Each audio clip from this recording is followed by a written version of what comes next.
بسم اللہ الرحمن الرحیم۔ السلام علیکم ناظرین، میں آپ کا میزبان سید سلمان گل حاضر خدمت ہوں۔ تجلیات چشت حضرت خواجہ ہند خواجہ غریب نواز معین الدین چشتی سنجزی رحمۃ اللہ تعالی علیہ، اور سجزی بھی کہا جاتا ہے، اور جتنے ظاہر القاب آپ کے علاقے سے منسوب ہیں اور جس انداز سے ان کو پروناؤنس کیا جاتا ہے، میں روزانہ کی بنیاد پہ ان تینوں چاروں کو اسی انداز سے ادا کر رہا ہوں۔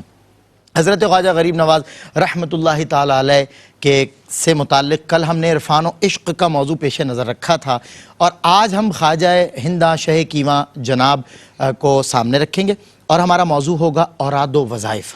ایک تو وہ اوراد و وظائف ہیں جو آپ کو وقت میں عاملین سے ملتے ہیں، صحیح عاملین سے متعلق میرا اشارہ ہے، اور علماء سے آپ جانتے ہیں، اور ان لوگوں سے جو وظائف دیتے ہیں فی سبیل اللہ، لوگوں کو روحانی طور پر راستے بحال کرتے ہیں ان کے، جہاں وہ کہیں دقت یا الجھن میں پھنسے ہوئے ہوتے ہیں۔ آج جن اوراد و وظائف کی بات ہوگی وہ سلسلہ چشت کے اوراد و وظائف ہوں گے، اور پھر خواجہ غریب نواز رحمۃ اللہ تعالی علیہ نے جو اوراد و وظائف لوگوں تک ڈیلیور فرمائے، لوگوں کو عطا فرمائے، آج ان پر ہم بات کریں گے۔ حضرت خواجہ غریب نواز رحمۃ اللہ تعالی علیہ نے جو ان کا ایک قول مبارک ہے اس سے آغاز کروں گا، لیکن بتاتا چلوں کہ ملک پاکستان کے جید مستند اور اکابر علماء اکرام الحمدللہ آج ہمارے مہمان ٹھہرے ہیں۔ حضرت علامہ مولانا لیاقت حسین ازہری صاحب تشریف فرما ہیں، مفتی محمد آصف مدنی صاحب تشریف فرما ہیں، ممتاز ثنا خان جناب ریاض احمد ریاض صاحب ہدیہ عقیدت پیش کریں گے۔ قبل اس کے کہ میں گفتگو کا آغاز کروں، اگر آپ اجازت دیں تو نعت رسول مقبول سے ہم آج کی نشست کا آغاز کریں۔ بسم اللہ، نعت شریف۔ اوج پانا اوج پانا میرے حضور کا ہے، اوج پانا اوج پانا میرے حضور کا ہے، عرش جانا میرے حضور کا ہے، عرش جانا میرے حضور کا ہے، اوج پانا عرش سے بھی پرے وہ آئے،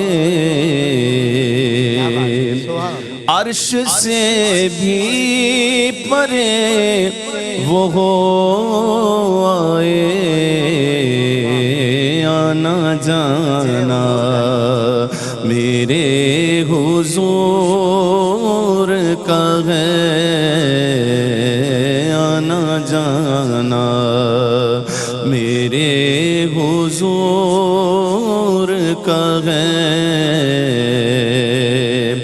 اور دینے والی ہے ذات اللہ کی، دینے والی ہے ذات اللہ کی، پر دلانا میرے حضور کا ہے، پر دلانا میرے حضور کا ہے، اور لالو یاقوت نیلم و مرجان، لالو یاقوت نیلم و مرجان، ہر خزانہ میرے حضور کا ہے، ہر خزانہ میرے حضور کا ہے، عرش جانا میرے حضور کا ہے۔ واہ، دینے والی ہے ذات اللہ کی، پر دلانا میرے حضور کا ہے، میں تو مالک ہی کہوں گا کہ ہوں مالک کے حبیب، یعنی محبوب و محب میں نہیں میرا تیرا۔ کیا ماشاءاللہ کلام آپ نے پڑھا۔ علامہ صاحب قبلہ حضرت خواجہ غریب نواز رحمۃ اللہ تعالیٰ علیہ نے فرمایا جو شخص کسی وظیفے کا عہد کرے تو اسے چاہیے، کسی ورد کا عہد کرے تو اسے چاہیے کہ اسے پھر پڑھتا رہے، اس کا جو ہے سلسلہ کہیں منقطع نہ ہو، روزانہ پڑھنا چاہیے، اگر دن میں نہ پڑھ سکا تو شام میں پڑھے، شام نہ پڑھ سکا تو رات میں پڑھے، یعنی اس کا یہ سلسلہ منقطع نہ ہونے پائے، اس میں وہ غفلت نہ برتے۔ مجھے بتائیے خواجہ صاحب کہ اس قول کی روشنی میں اوراد و وظائف کی اہمیت اور مستقل مزاجی کو آپ کیسے دیکھتے ہیں؟ بہت شکریہ سید سلمان گل صاحب۔ الحمدللہ الذی کفا وسلام علی عبادہ الذین اصطفیٰ، اعوذ باللہ من الشیطان الرجیم، بسم اللہ الرحمن الرحیم، یا ایھا الذین آمنوا اذکروا اللہ ذکرا کثیرا وسبحوہ بکرۃ واصیلا، صدق اللہ مولانا العظیم۔ دیکھیں وظائف کا جہاں تک تعلق ہے، وظائف نام ہے اللہ تبارک و تعالیٰ کا ذکر کرنے کا، ٹھیک ہے، وظائف نام ہے قرآن ذی شان کی مختلف صورتوں کو، مختلف آیتوں کو پڑھنے کا۔ صحیح۔ بہت سارے لوگوں کے ذہنوں کے اندر یہ خیال آتا ہے کہ بھائی یہ وظائف کہاں سے لے کر آ گئے ہو، اور یہ جو بزرگوں کے وظائف ہیں شاید ان بزرگوں نے یا لوگوں نے اپنے پاس سے بنا لیے ہیں، گھڑ لیے ہیں، من گھڑت ہیں، اور لوگوں کو قرآن کی ترغیب نہیں دے رہے ہو، لوگوں کو جو ہے دوسری چیزوں کی دعائیں معصورہ نہیں بتا رہے ہو اور تم وظائف بتا رہے ہو۔ دیکھیے ایک تو سب سے بنیادی بات ہے کہ جتنے ہمارے اکابرین، جتنے ہمارے بزرگان دین ہیں، ان کے جتنے بھی وظائف ہیں وہ قرآن و حدیث سے استشہاد کیے ہوئے، اچھا، قرآن و حدیث سے نکالے ہوئے، یا تو آقا دو جہاں صلی اللہ تعالیٰ علیہ وسلم کے مبارک ارشادات و فرامین سے اخذ کیے ہوئے۔ دیکھیں ایک تو میں نے قرآن مجید فرقان حمید کی آیت کریمہ پڑھی کہ اللہ تبارک و تعالیٰ کا کثرت کے ساتھ ذکر کرو۔ صحیح۔ یہ نہیں ہے کہ اللہ کو تم ایک بار یاد کرو گے تو وہ ایک بار یاد کرنے والے کو نہیں عطا کرے گا، لاکھ بار یاد کرنے والے کو جو ہے اللہ تبارک و تعالیٰ عطا کرے گا، یہ مراد نہیں ہے۔ مراد یہ ہے کہ زیادہ سے زیادہ رب تبارک و تعالیٰ کو یاد کرو، اور صبح و شام یاد کرو، صبح بھی یاد کرو، رات کو بھی یاد کرو۔ نبی کریم صلی اللہ علیہ وسلم نے خود اپنے غلاموں کو وظائف عطا فرمائے۔ اچھا، کوئی حضور صلی اللہ علیہ وسلم کی بارگاہ کے اندر آیا اور آ کر جو ہے اس نے قرض کا شکوہ کیا تو حضور صلی اللہ علیہ وسلم نے فرمایا یہ پڑھا کرو، اللہم اکفنی بحلالک عن حرامک واغننی بفضلک عمن سواک۔ دعا۔ کوئی آیا عرض کیا رسول اللہ میرے یہاں پر درد ہو رہا ہے تو حضور نے فرمایا پڑھو یہ، اس پر درد والی جگہ پر ہاتھ رکھ کے اعوذ بعزت اللہ وقدرتہ وسلطانہ من شر ما اجد واحاذر۔ یہ وظیفہ کون دے رہا ہے اور جسمانی مرض ہے کون دے رہا ہے؟ آقا دو جہاں صلی اللہ علیہ وسلم۔ خود بخاری شریف کی حدیث پاک ہے، امام بخاری اپنی صحیح کے اندر نقل کرتے ہیں، سیدہ ام المومنین عائشہ صدیقہ طیبہ طاہرہ رضی اللہ تعالیٰ عنہ فرماتی ہیں کہ حضور علیہ السلام جب رات کو بستر پہ تشریف لے جاتے، اپنے دونوں ہاتھوں کو ملاتے اور قل اعوذ برب الفلق رب الناس معوذتین اور سورہ اخلاص یہ پڑھتے، ہاتھوں پر پھونکتے اور 3 مرتبہ یہ عمل کرتے، اور اس کے بعد ان ہاتھوں کو جو ہے اپنے بدن پر پھیرا کرتے تھے۔ تو یہ کہاں سے آیا؟ یہ وظائف، یہ پڑھنے کا طریقہ، یہ سارے کے سارے معاملات ہمیں کہاں سے ملے؟ کوئی آج 2021 کے اندر یا اس صدی کے اندر کو بزرگوں نے اپنے پاس سے نہیں بنائے ہیں، بلکہ یہ سب کچھ آقا دو جہاں صلی اللہ تعالیٰ علیہ وسلم کے عمل سے، حضور کی سنت سے، قرآن مجید فرقان حمید کی آیات طیبات سے۔ آپ ایک میں سب سے بڑی بات کہتا ہوں کہ خواجہ صاحب جو ہے وظائف دیا کرتے تھے، اور ان کے وظائف کے اندر سب سے جو شورائے آفاق دنیا کے اندر وظیفہ ہے جس کو پڑھا جاتا ہے بحمداللہ تعالیٰ آج بھی ہم پڑھتے ہیں، میری مسجد کے اندر پڑھا جاتا ہے، وہ ہے ختم خواجگان۔ جی، ختم خواجگان کو آپ دیکھیں کہ اس کا آغاز ہوتا ہے سورہ فاتحہ سے۔ بالکل صحیح بات۔ سورہ فاتحہ پڑھنی ہے، سورہ علم نشرہ پڑھنی ہے، اس کے بعد 1000 مرتبہ سورہ اخلاص پڑھنی ہے، ایسا ہی ہے۔ اس کے بعد کلمات طیبات جو ہیں لا الہ الا انت سبحانک، یہ بھی قرآن مجید سے استعاذ کیا ہوا، یا باقی انت الباقی کل من علیہا فانی ویبقی وجہ ربک ذو الجلال والاکرام، یہ ساری کی ساری چیزیں کلمات کہاں سے ملے ہیں؟ یہ قرآن کی مبارک صورتیں ہیں، آیات طیبات ہیں، یا آقا دو جہاں صلی اللہ علیہ وسلم کی مبارک دعائیں۔ سبحان اللہ، یعنی جس قدر بھی اوراد ہیں وہ اذکار الہی سے ہی معمور ہے۔ بالکل۔ دوسرا ایک لوگوں کے ذہنوں کے اندر بات ہوتی ہے، عمومی طور پر آپ نے دیکھا ہوگا کہ کچھ لوگ یہ بات کہتے ہیں دیکھیں اللہ کا ذکر کرنا چاہیے، اور یہ جو آپ تعداد متعین کرتے ہیں کہ بھائی 100 بار پڑھو، 200 بار پڑھو، 50 بار، یہ کہاں سے لے کر آ گئے ہو؟ تم نے اپنے پاس سے متعین کر دیے۔ دیکھیے یہ بھی آقا دو جہاں صلی اللہ علیہ وسلم کے عمل سے اور حضور کی سنت سے ملتی ہے. تسبیح فاطمہ کی تعداد حضور نے بیان فرمائی جی کہ جی 33 جی بالکل 33 مسلم شریف کی حدیث پاک حضور فرماتے ہیں انی استغفر اللہ فی اليوم 70 مرہ، میں 70 بار اللہ کی بارگاہ میں روزانہ استغفار کرتا ہوں. تو استغفار کی تسبیح بھی نہیں 70 بار. فرما وفی روایت 100 مرہ، میں روزانہ 100 بار استغفار کرتا ہوں. تو یہ 100 بار، یہ 70 بار، یہ 33 بار، یہ تعداد یہ بھی ہمیں کہاں سے ملا؟ آقا دو جہاں صلی اللہ علیہ وسلم یہ اصول بھی آپ نے اصول ہمیں عطا فرمائے. دوسرا قرآن یہ کہتا ہے کہ صبح و شام اللہ کا ذکر کرو، اور ہوتا بھی یہ ہے. نبی صلی اللہ علیہ وسلم نے فرمایا، مولا کائنات تشریف لائے، فرمایا رات کو یہ صورتیں پڑھ کر تم سویا کرو، تمہیں اللہ تبارک و تعالیٰ یہ اجر عطا فرمائے گا.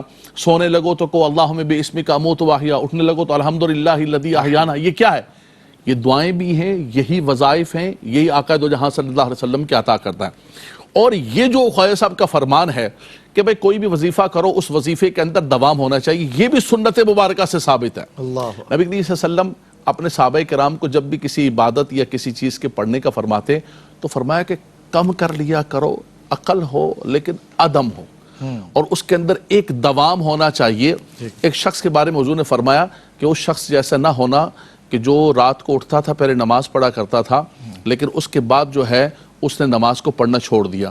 فرمایا مختصر پڑھو، کم پڑھو، لیکن اس کے اندر دوام ہونا چاہیے، عقل کیوں نہ ہو. تو یہ بھی ہمیں سنت مبارکہ سے ملا. پتہ چلا سید سلمان گل صاحب کہ ہمارے بزرگوں کے جتنے یہ طریقے ہیں اور جتنے یہ وظائف ہیں، جتنے یہ معمولات ہیں، یہ گھر سے نہیں لے کر آئے ہیں، یہ مدینے والے سے سنت رسول سے اخذ کیا ہے.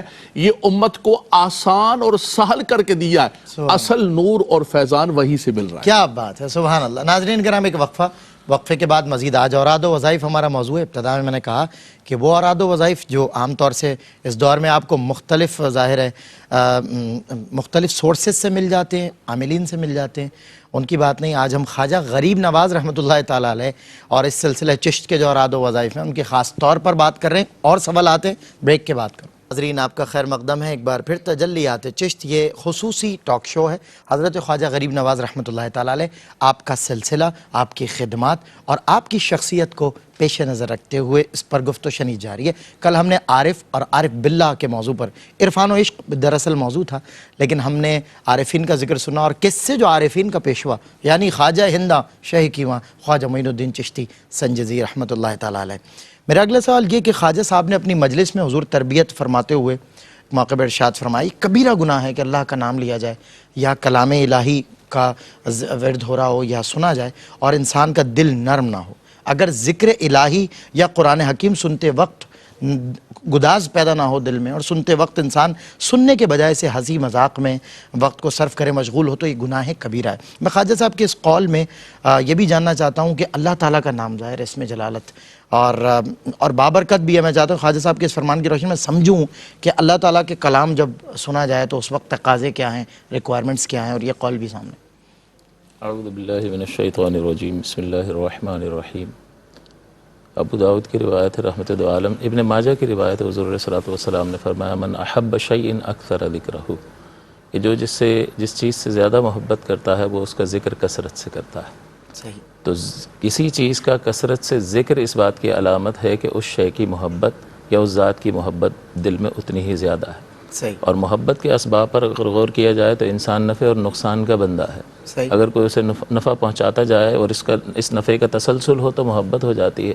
صحیح. اسی طرح سے مجھے بہت ساری مصائب اور آلام سے بچنا ہے تو جو میری حفاظت کرے گا اور حفاظت کا ذمہ لے گا مجھے اس سے محبت ہو جائے گی. تو انسان اس نفع اور نقصان کی بنیاد پر کہ جو اس کی تمام تر ضروریات کو پورا کرے اور اسے ہر طرح کی مصیبت اور آلام سے بچائے اور اسے حفاظت میں رکھے، اور اگر آزمائے تب بھی اس کے قلب پر ایک سکینہ اتار دے کہ وہ آزمائش بھی اسے جو ہے اللہ تعالیٰ کی رحمت محسوس ہو، تو پھر ایسی ذات سے بہت زیادہ انس اور محبت ہو جاتا ہے. انسان جو ہے اپنے اطراف میں جن چیزوں کو دیکھتا ہے اس میں بھی یہی پہلو پیش نظر ہوتا ہے کہ جو چیز ہمیں فائدہ پہنچاتی ہے، ایک بڑا گھر ہے، اچھی سی گاڑی ہے، دیگر اس طرح کی بہت ساری چیزیں ہیں، تو ان کی طرف قلب اسی لیے مائل ہوتا ہے کہ اس پہ فوائد پوشیدہ ہوتے ہیں یا وہ ہمیں کسی نہ کسی نقصان سے بچانے والی ہوتی ہیں. تو یہ اسباب ہوتے ہیں. اور اللہ تعالیٰ کے ذات وحدہ لا شریک وہ ہے کہ جو ہر نفع کا منبع اور مرکز ہے، بے شک، اور وہی ہے کہ جو ہمیں ہر نقصان سے بچانے والا ہے، ہماری حفاظت فرمانے والا ہے، اور آزمائش کے وقت بھی اگر وہ جب چاہے آزمائش کرنا تو پھر ہمارے قلب پر سکینہ اتارنے والی ذات پاک بھی وہی ہے. بالکل ٹھیک. اللہ تبارک و تعالیٰ کا اسم پاک ایک جو اللہ ہے اسم جلالت، وہ اللہ تعالیٰ کی ذات کی طرف دلالت کرتا ہے، اور یہ ایسا اسم پاک ہے کہ اللہ تعالیٰ نے خود فرمایا هل تعلم له سمیہ، اس نام کا کوئی دوسرا جانتے ہو؟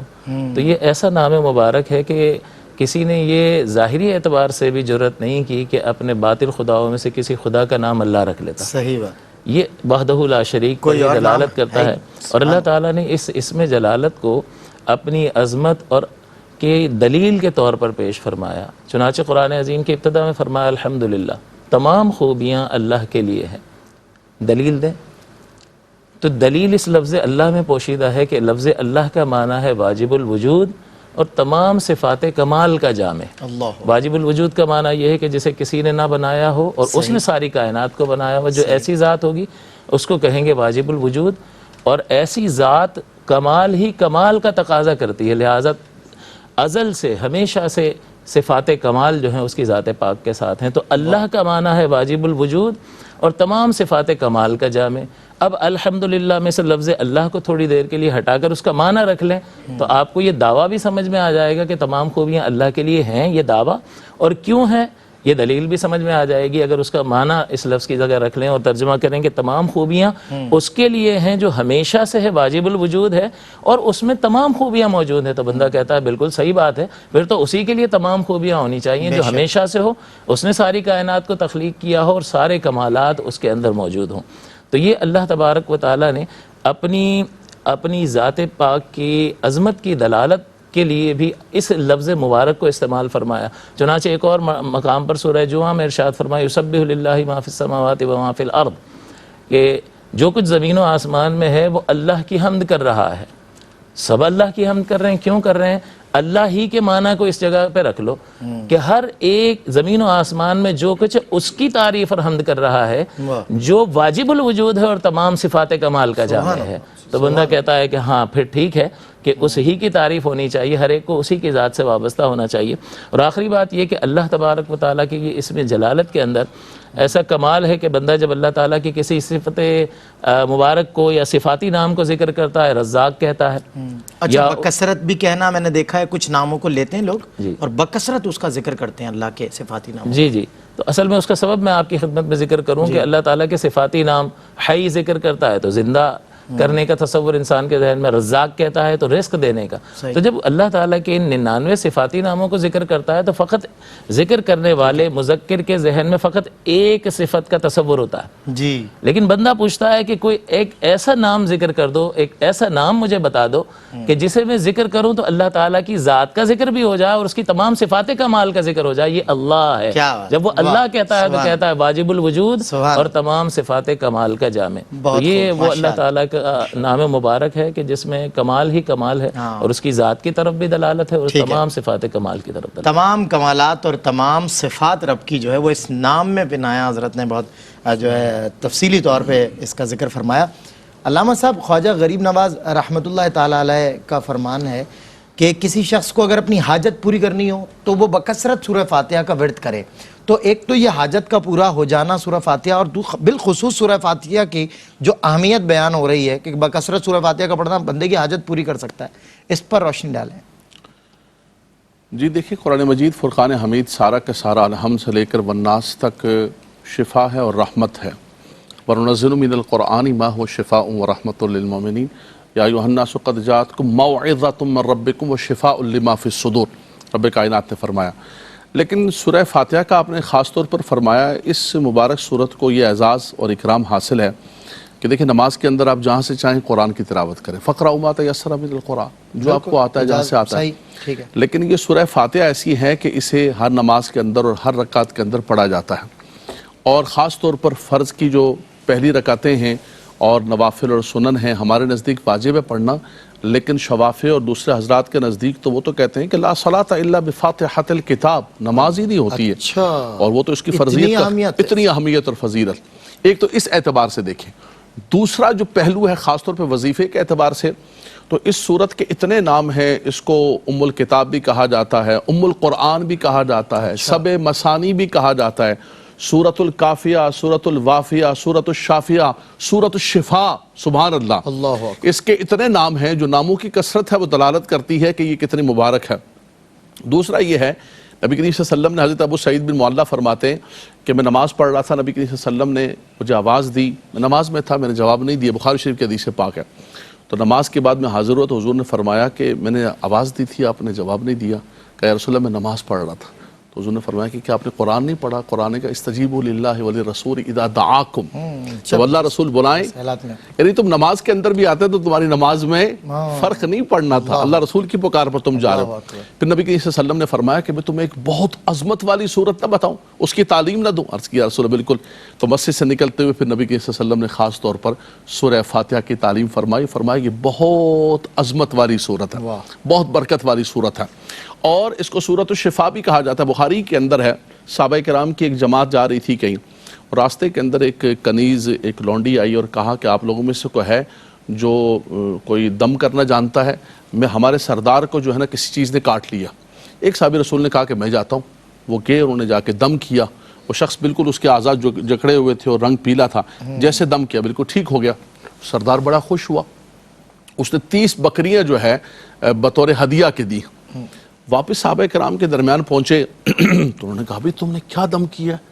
تمہیں کوئی جنتر آتا ہے، کوئی منتر آتا ہے، کیا پڑھا ہے، کیا چیز ہے؟ انہوں نے کہا یار میں نے کچھ بھی نہیں پڑھا ہے، میں نے سب سے بڑی جو عظمت والی صورت ہے سورہ فاتحہ کی تلاوت کی ہے، سورۃ الشفا۔ رب تبارک و تعالیٰ نے اس صورت کے اندر اتنی برکت اور رحمت رکھی ہوئی ہے۔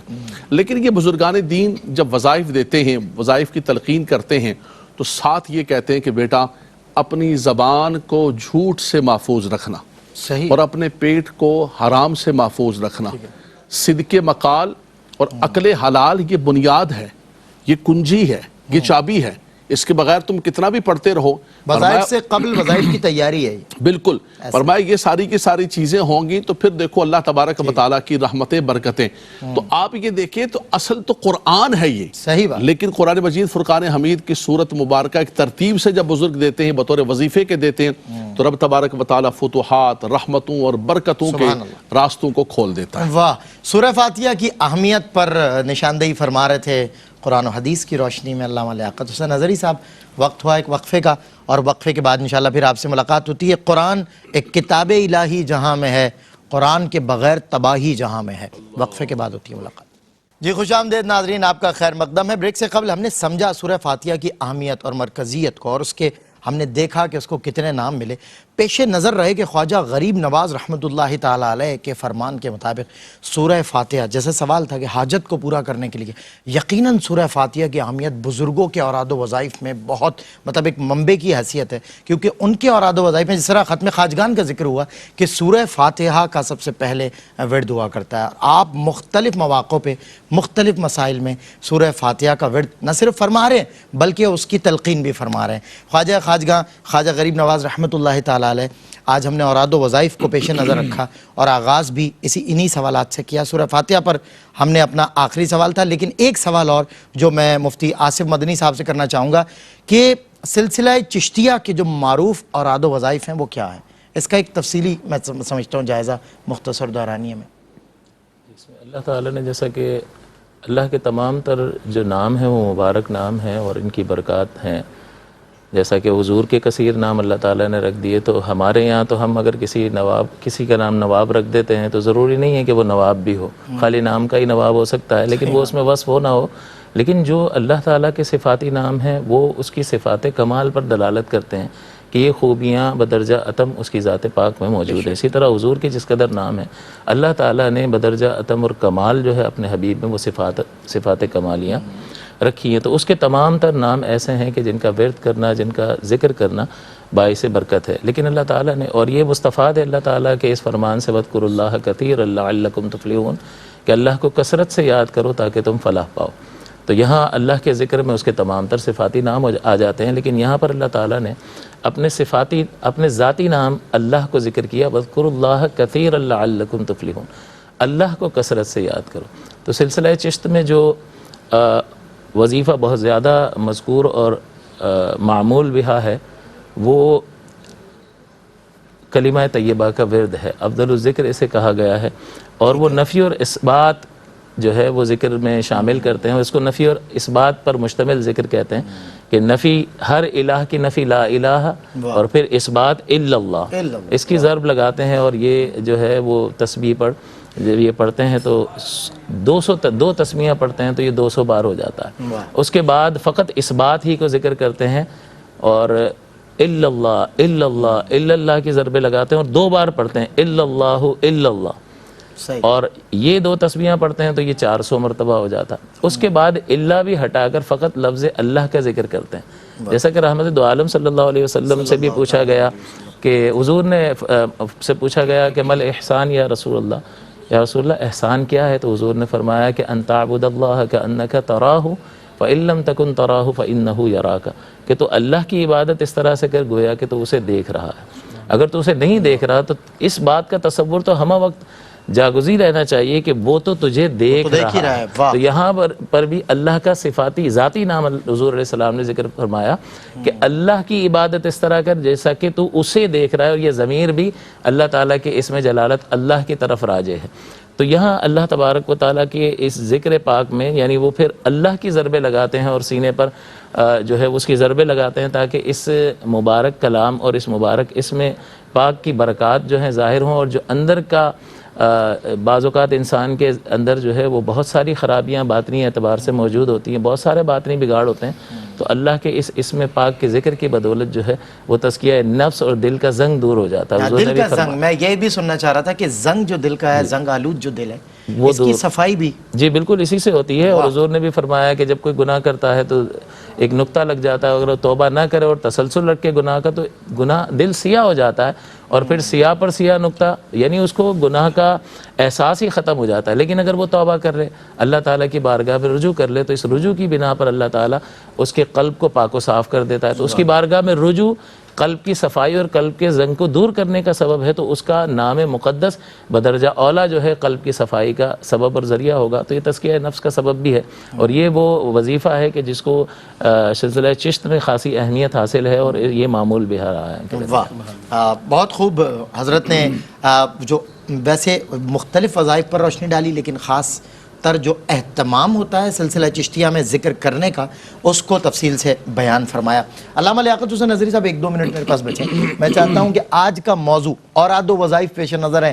ہمارے لوگ اوراد و وظائف کی تلاش میں بعض اوقات جو ہے وہ بھٹک بھی جاتے ہیں اور ایسے لوگوں سے بھی اوراد و وظائف لے لیتے ہیں، اور پھر ان اوراد و وظائف میں بھی ظاہر ہے جس طرح آپ فرما رہے ہیں لوگوں کو موقع ملتا ہے کہ جی اس کی سند کیا ہے، یا آپ من گڑت تو نہیں ہوں تو نہیں، لیکن ہمیں تو بزرگوں سے بھی اوراد و وظائف ملے۔ ایک کمپیریٹیو ڈیفرنس سامنے پیغام دے دیں 1-2 منٹ میں۔ یہ دیکھیں، ایک تو بنیادی طور پر جو منصب نبوت ہے اس میں رب کائنات نے فرمایا کہ ربنا وبعث فیہم رسولا منہم یتلو علیہم آیاتک ویعلمہم الکتاب والحکمت ویزکیہم۔ ایک تو تلاوت قرآن خود ایک مستقلاً عبادت ہے، ٹھیک ہے، قرآن ایک سب سے بڑا وظیفہ ہے۔ صحیح۔ دوسرا ذکر کیا گیا تعلیم قرآن کا، اور تیسرا پھر تزکیے کا ذکر کیا گیا۔ تو ایک تو قرآن سب سے بڑا وظیفہ ہے، یہ جو قرآن کی صورتیں ہیں، قرآن کی آیات ہیں۔ مثال کے طور پر یہ سلسلہ چشتیہ کے اندر خاص طور پر آتا ہے کہ اگر کوئی شخص مقروض ہے تو وہ سورہ آل عمران کی آیت نمبر 25 اور 26 قل اللہم مالک الملک تؤتی الملک من تشاء سے لے کر ترزق من تشاء بغیر حساب تک پڑھے۔ اچھا، اگر مقروض ہے۔ اسی طرح پیر کرم شاہ صاحب رحمۃ اللہ تعالیٰ نے یہ فرمایا کہ وَمَن يَتَّقِ اللَّهَ يَجْعَل لَّهُ مَخْرَجًا وَيَرْزُقْهُ مِنْ حَيْثُ لَا يَحْتَسِبُ۔ اس کے تحت آپ نے ایک بڑا لمبا واقعہ نقل فرمایا ہے، اور فرمایا کہ نبی صلی اللہ علیہ وسلم نے ایک صحابی رسول کو لا حول ولا قوت الا باللہ العلی العظیم عطا فرمایا۔ فرمایا کنز من کنوز الجنہ، فرمایا یہ جنت کے خزانوں میں سے خزانہ ہے۔ ہمارے تو سمجھا جاتا ہے کہ کسی نے غلط کام کیا، لا حول ولا قوت الا باللہ، یہ خزانہ ہے، یہ وظیفہ ہے بہت بڑا، اور ختم خواجگان کے اندر بھی خاص طور پر یہ وظیفہ لا حول ولا قوت الا باللہ العلی العظیم سلسلہ چشتیہ کے اندر شامل ہے۔ تو قرآن سب سے بڑا وظیفہ ہے، اس کے بعد رب تبارک و تعالیٰ کا ذاتی نام، صفاتی نام، قل ادعوا اللہ ود الرحمن ایما تدعوا فلہ الاسماء الحسنی وللہ الاسماء الحسنی فادعوہ بہا۔ فرمایا رب تبارک و تعالیٰ کے نام سے بہتر کس کا نام، اس کو اس کے ناموں سے پکارو، ذاتی نام سے، صفاتی نام سے، فرمایا اس کا ذکر کرو، جتنا اس کا ذکر کرو گے۔ نبی صلی اللہ علیہ وسلم نے فرمایا کہ جیسے کسی لوہے کو زنگ لگ جاتا ہے، فرمایا دلوں کو بھی زنگ لگ جاتا ہے، اس کا حل کیا ہے کہ اللہ کا ذکر کرو، فرمایا تمہارے دلوں کا زنگ جو ہے وہ دل جائے گا. کیا بات. الشیطان جاثم علی قلب ابن آدم اذا ذکر اللہ خلصا. فرمایا شیطان ابن آدم سے دل سے چمٹا ہوتا ہے. تو بزرگان دین کرتے کیا ہیں مجلسوں کے اندر یہ جو اللہ اللہ اللہ کی صدائیں وجہ کیا ہے؟ فرمایا دل منور ہوتا ہے, شیطان لعین کے شر سے انسان بچتا ہے, اور ذکر کی برکت سے اللہ تبارک و تعالیٰ اس کے درجات کو بلند و بالا فرماتا ہے. تو یہ سب کچھ قرآن و حدیث سے آقا دو جہاں صلی اللہ علیہ وسلم کے فرامین سے استشہاد کیا ہوا ہے. میں امت سے یہی کہوں گا کہ ادھر ادھر نہ جائیں, جاہل قسم کے لوگوں کے پاس نہ جائیں. جو ہمارے اصل بزرگ ہیں, ہم یہ آج کے یہ بابوں کے نمائندے نہیں ہیں, ہم نمائندے ہیں تو خواجہ خواجگان خواجہ غریب نواز کے, حضور داتا علی حجویری رحمت اللہ تعالی علیہ, ان کے ہم نمائندگی کرنے کے لیے بیٹھے ہوئے ہیں. آج کے جتنے یہ کبوں والی سرکار اور فلانی سرکار اور فلانی سرکار, اللہ تبارک و تعالی ان کے شر سے محفوظ آمین اللہم آمین. ناظرین کرام, آج کے لیے بس اتنا ہی. تجلیات جس میں اوراد و وظائف پیش نظر رہا. موضوع خواجہ خواجگاں خواجہ غریب نواز رحمۃ اللہ تعالی علیہ. ان کے اوراد و وظائف جو ہیں نا, وہ اوراد و وظائف کے پیچھے منفعت اپنی جگہ, مقاصد اپنی جگہ, لیکن منبع اور مرکز جو بات تھی وہ تھی یاد او سرمایہ ایمان بود. یعنی ان کا ہر ورد یاد الہی میں لوگوں کو مشغول رہنے کی ایک تلقین تھا. از خود جب یہ اللہ رب العزت کے ناموں کا, صفاتی ناموں کا, اس کے ذاتی ناموں کا جب ورد فرمایا کرتے, ورد کروایا کرتے, تو لوگ یاد الہی میں ایسے مشغول ہوتے. ظاہر ہے انہی کی صحبتوں سے, انہی کی خانقاہوں سے اللہ کی یاد میں مشغول رہنے والے لوگ قطب ابدال اور قلندر بن کے اٹھا کرتے تھے.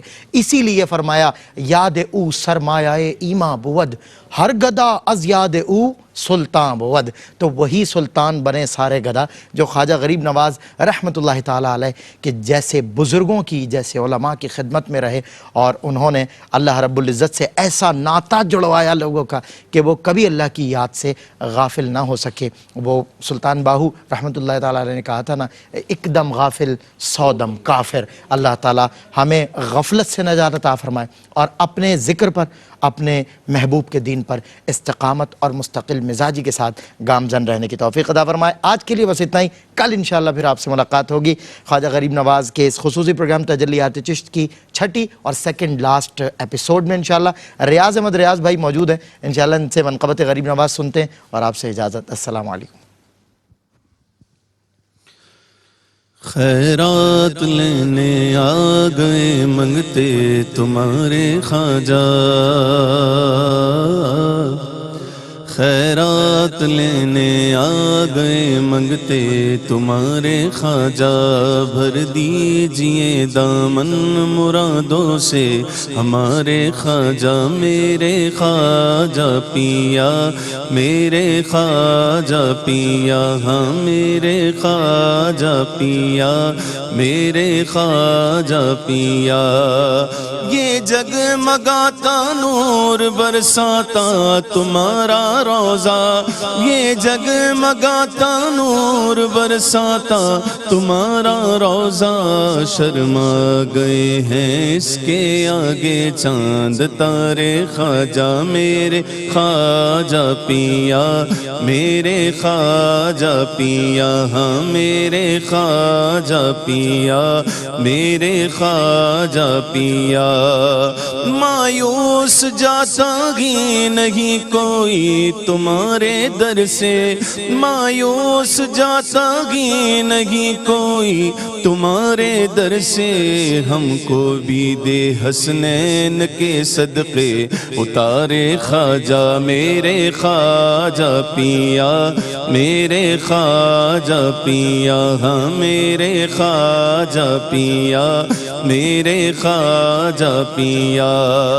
تو نے مدد کی ہاں مدد کی, ہاں مدد کی تو نے مدد کی ہاں مدد کی, ہاں مدد کی تو نے. قربان تمہارے جب تڑپ کر ہم پکارے خواجہ. میرے خواجہ پیا, میرے خواجہ پیا, ہاں میرے خواجہ پیا, میرے خواجہ پیا.